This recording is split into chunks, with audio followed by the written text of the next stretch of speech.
up? What up? What up? What up? Wellness salute to the family. He's a wellness educator. He's an Army combat veteran. He's a hip Oh, hop artist, a community like you. advocate, an author. He wrote "Man, Heal Thyself."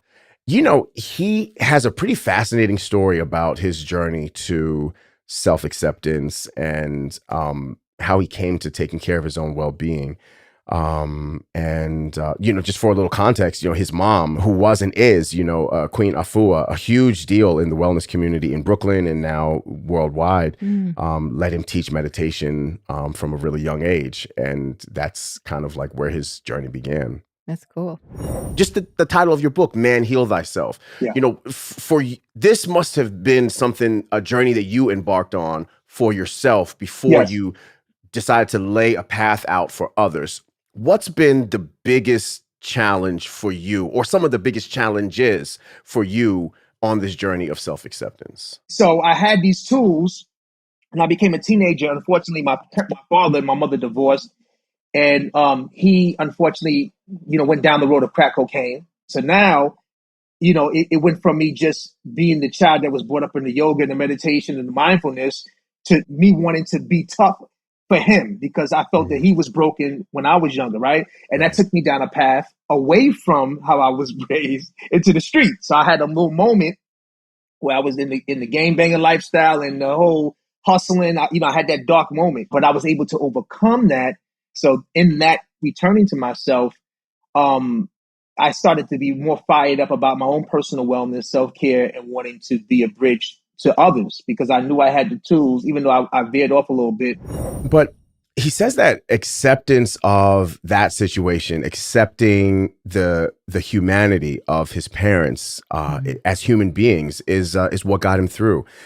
And on top of it, it's helped him to figure out different techniques that he uses to help other men get through similar things. I accepted that, these are amazing parents. They got me here. They didn't have it all together. They did the best they could do. And then I'm here to also contribute to my best that I can do, right? So you take all that up together and you're able to recover quicker.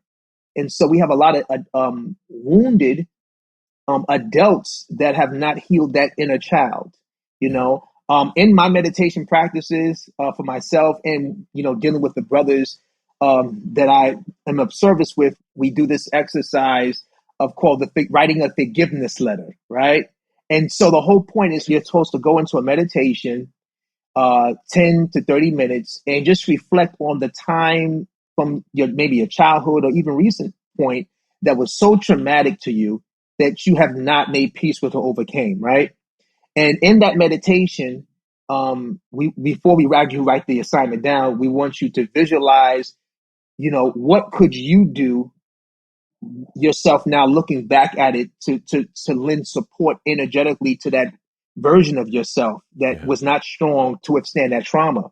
So the brothers go through the meditation, and then once they get that divine instruction, then they write the letter of forgiveness.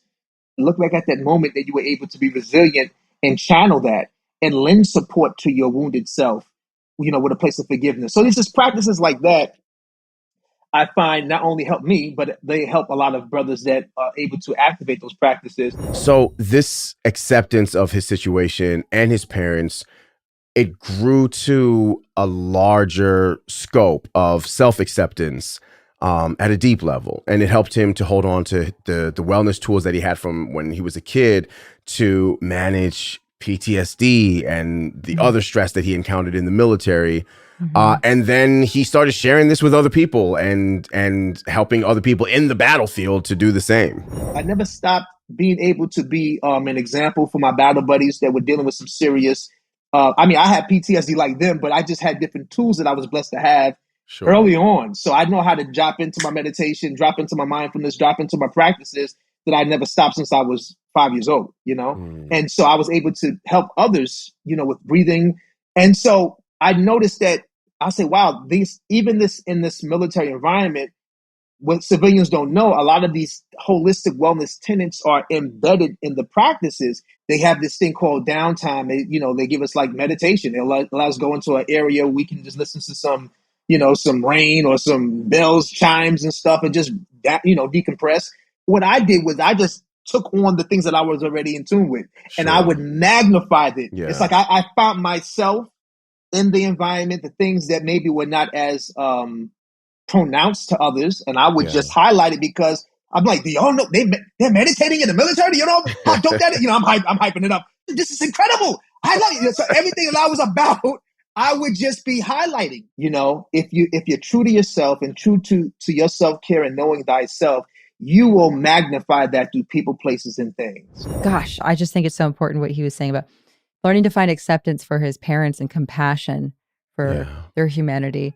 And then, finding mentors and learning how to grow and and sharing our tools along the way with others. I think if we can be vulnerable and authentic, and if we, don't pretend to be someone that we're not, Mm. if we can do that, what Supanova's done and what you have done, Ofosu, in this Mhm. example, I think we're really helping ourselves overcome imposter syndrome. We're really helping our other people to overcome their own imposter syndrome. And everyone in the process finds healing and self-acceptance. We